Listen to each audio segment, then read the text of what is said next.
সূত্রে খবর পেয়ে ডাকাতির ছক ভেস্তে দিল পুলিশ। গতকাল গভীর রাতে শামসেরগঞ্জ থানার পুলিশের অভিযানে আগ্নেয়াস্ত্র সহ গ্রেফতার 4 ডাকাত। ধৃতদের নাম উদয় দাস, দুলাল মণ্ডল ও অবিরাম মণ্ডল। এদের মধ্যে দুজনের বাড়ি শামসেরগঞ্জের চকসাপুর এলাকায়, অন্যদিকে উদয়ের বাড়ি সুতির হাপানিয়ায়। পুলিশ সূত্রে জানা গিয়েছে, রবিবার রাত 2টো নাগাদ শামসেরগঞ্জ থানার একটি বিশেষ দল চকসাপুর মোড় পেট্রোল পাম্প সংলগ্ন এলাকায় তল্লাশি চালায়। সেই সময় 3 জন সন্দেহভাজন ব্যক্তিকে আটক করা হয়।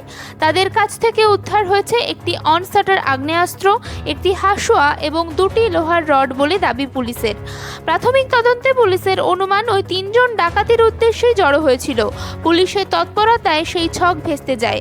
অন্যদিকে একই রাতে শামসেরগঞ্জের চকসাপুর ফিডার ক্যানেল এলাকায় পৃথক অভিযান চালিয়ে আরও এক ব্যক্তিকে গ্রেফতার করে পুলিশ। তার কাছ থেকে একটি আগ্নেয়াস্ত্র ও 2টি কার্তুজ উদ্ধার করা হয়েছে। ওই ঘটনায় ধৃতের নাম আজাদ শেখ। পুলিশ জানিয়েছে তার বাড়ি ঝাড়খণ্ডের পাকুড় এলাকায়।